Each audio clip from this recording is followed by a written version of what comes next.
Good evening from New York. This is Friday, October 14th, 389 days until the 2012 presidential election, and this is a special edition of Countdown. This was the day when New York City Mayor Michael Bloomberg and Police Commissioner Raymond Kelly managed to snatch violence from the jaws of peaceful protest. Even as the cleaning up and cleaning out of Zuccotti Park was postponed, New York police still managed to clash with the protesters who didn't clear off Wall Street fast enough to their liking, arresting about 15 protesters, punching at least 2, and running one over with a motorbike. This after marchers left the park in 2 streams, one towards City Hall, the other down Wall Street itself, where some of the worst confrontations took place. All that followed this dramatic announcement at about 6:30 this morning. We received notice from the owners of Zuccotti Park. We received notice from the owners of Zuccotti Park.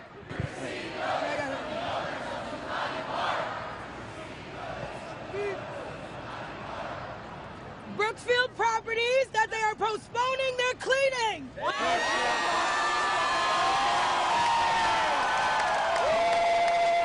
I'm part of this movement. I believe that this movement has bring a voice to millions of people that never was heard. You can call us left wing. I call us people. I call us people who believe in people and that we should have an equal chance the way this country was founded on. We're all pretty pumped up right now. A bunch of us are walking down to Wall Street. All week, occupy Wall Street. All day, all week, occupy Wall Street. Move! Guys, move to the street.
In the altercation with the police scooter, which was then parked on his leg, is a National Lawyers Guild legal observer, Ari Douglas, and he remains under arrest tonight. His attorney, Yetta Kurland, who is also part of the Liberty Park working group supporting Occupy Wall Street, will join us later in this news hour with the latest on his condition, on what happened, on her response to a police allegation that he deliberately put his feet under the scooter and was never really trapped, though even that claim would not address the fact that he was apparently hit by the vehicle in the first place. Meanwhile, Mayor Bloomberg said Brookfield Properties had agreed to the postponement of the cleaning only after threats from local officials who the mayor claims told Brookfield they would, quote, make your life more difficult. Bloomberg also saying that while Brookfield wanted to work out an agreement with Occupy Wall Street, a confrontation over Zuccotti Park may have only been postponed. If they want to take a couple days to try to work something out, they're welcome to do that. I've asked what happens if they cannot, and the answer I got was that then they would want to go ahead and do exactly what they were going to do this morning. There were more arrests as police clashed with Occupy protests around the country, at least 23 in Denver, Colorado, after protesters there refused to leave Veterans Park across from the state capitol. Governor John Hickenlooper, heretofore considered a progressive, has ordered that park closed until further notice. 10 more arrests in Seattle, where protesters refused to leave Westlake Park, but city officials there say they will allow Occupy protesters to gather near City Hall Plaza. At least one arrest in San Diego. Protesters there had refused to move their tents from a plaza behind City Hall. And in Gainesville, Florida, 4 arrests at Occupy Gainesville, including Ellis McDaniel, Bo Diddley Jr., the son of the legendary rhythm and blues performer, for trespassing, and the place that Bo Diddley Jr. was trespassing in, Bo Diddley Plaza. In Chicago, Occupy marchers were boosted by support from the AFL-CIO, the Service Employee Union, and the Teamsters. No one would have believed that in 1970. And in Detroit, at least 500 protesters gathered at the Spirit of Detroit statue for a planned march to Grand Circus Park. One marcher telling the Detroit Free Press, there's something wrong with the direction of this country, and it's got to stop. I'm going to talk with several eyewitnesses to today's violent events in Lower Manhattan. Ryan Hoffman, co-author of the Occupy Wall Street Declaration, previous guest on this program. Good evening, Ryan. Good evening, Keith. And Michael Tracy, a journalist and a contributing writer to The Nation, who was both an eyewitness and a police victim during today's march. Welcome to you, sir. Hello, Keith. Ryan, did you expect the confrontation? What was the atmosphere like in the park when the announcement was made that the cleaning had been postponed? It was electric. I mean, we were all so excited, and we knew that it was sort of time that we express ourselves, and you know, direct action has never really been sort of part of the General Assembly. Part of that process is if you want to go celebrate by marching, you celebrate by marching. If you want to stay and hold the fort, hold the fort. So a group of people decided that they wanted to go march down Broadway, and that's where we started doing that. And what was that? Which way did you go, and what did you see when you got there? I went with the first march down on Broadway, and we made a left down at the Bull, and we sort of made a circle up of Pearl, and then came back and joined up with a larger march, who then went again down towards the Bull, and that's where the mopeds first showed up. Michael, did you see the violence start? Did you see this with the protesters? Was there a confrontation? Did they taunt the police? What was the origin point? Is there any way to be clear on that? Well, evidently, Keith, the NYPD has determined that its most effective crowd control tactic is to simply send a fleet of motor cops, I call them, or police officers on motorcycles, into crowds of demonstrators who have assembled on streets there in Lower Manhattan near Wall Street. And when you inject law enforcement into a situation in that manner, it's not surprising that you're going to come out with confrontations, tensions escalated, and ultimately violence. Yeah, when it looks like an episode of Rollerball, it usually it winds up looking like an episode of Rollerball. What happened to you? Were you threatened with arrest, or what was the? Walk me through what happened to you personally. Sure. Well, I was in the plaza when the announcement was made that, contrary to previous insinuations, the park would not be evicted by the authorities. So there was a very palatable sense of elation there. You know, excitement percolating throughout the crowd. So it wasn't surprising to me when a breakaway march went south down Broadway. So I trailed along to document what happened, and the next thing I know, the entire thing descended into pandemonium. Again, you had those cops on motorcycles zooming down the street.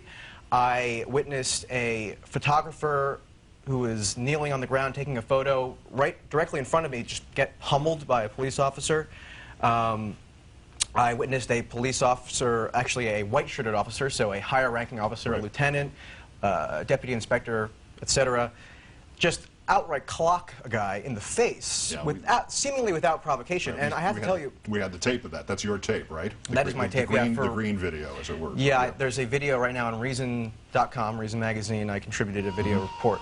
And I have to tell you, Keith, it was disturbing to witness, because especially in a place like New York City, where we have such a rich history of political dissent, not only being tolerated, but embraced in public fora, to have law enforcement clamp down like the way that they have, it's troubling, and I think forebodes poorly for the nation. Ryan, do you have any idea, all told, how many people were at Wall Street or were theoretically in violation of whatever the cops wanted them to do? How big a crowd it was by that point? When we met up with the larger march, it was about 500 people. Okay, so there could have, so the claim that it could have been blocking traffic and all this was there any validity to that? There's some validity to it. I mean, but that doesn't mean we deserve to get run over with mopeds.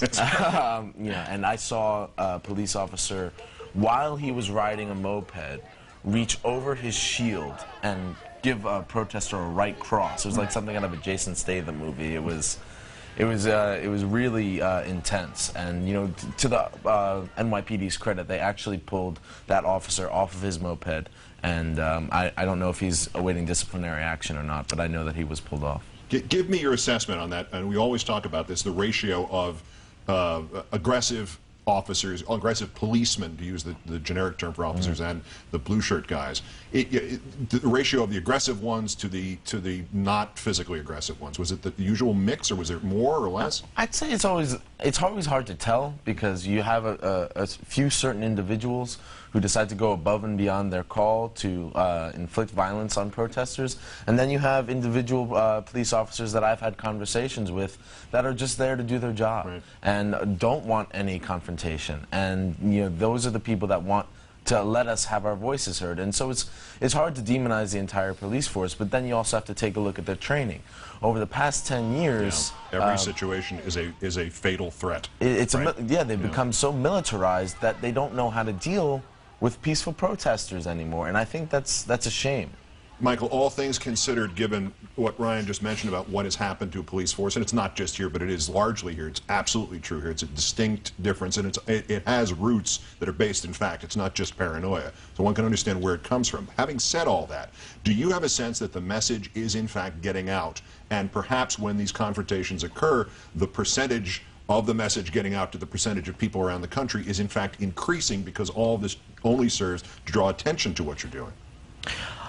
I think it's unquestionable that the out-of-hand police response to these demonstrations around the country is galvanizing support for the movement. And I also think it's compelling people to rethink how they consider police around the country. I mean, when you see riot officers showing up in Denver in full warrior gear to subdue a group of nonviolent demonstrators, when you see the mass arrests that have occurred here in New York City, when you see 30 arrested in front of the State House in Des Moines, Iowa, it has to bring to mind, are police officers out to safeguard order and ensure public safety, or are they being given political directives by superiors that may actually end up impeding the maintenance of public safety? Yeah, and if the answer is in fact the first, why are they doing such a bad job of conveying that and making everything look like a photo op? Which leads to the last question, Ryan. My understanding is at least one of your friends in the organizing group behind Occupy Wall Street was approached about a one-on-one meeting with Mayor Bloomberg. Do you know anything about that? As far as I know, that a few organizers or people who have been perceived as leaders have been approached about that. But like myself, we're all just individuals here. I can tell you why I'm down at Occupy Wall Street, but I have no authority to negotiate on behalf of the GA, nor does anybody else. And that's sort of part of the process. We have a very horizontal process, and it's pretty hard for some people to get their minds wrapped around that there's no hierarchy here. So that you can talk to us as individuals, and I'm sure those people have a lot to say, but as far as negotiating on behalf of the GA, it's just fruitless. It's null and void. There's no authority there. Ryan Hoffman, who co-wrote an Occupy statement and who was good enough to update my movie references from the movies of 10 years ago to something a little bit more current, and freelance journalist Michael Tracy, both of whom were in this morning there, and in Michael's case, with something of the scars to prove it here.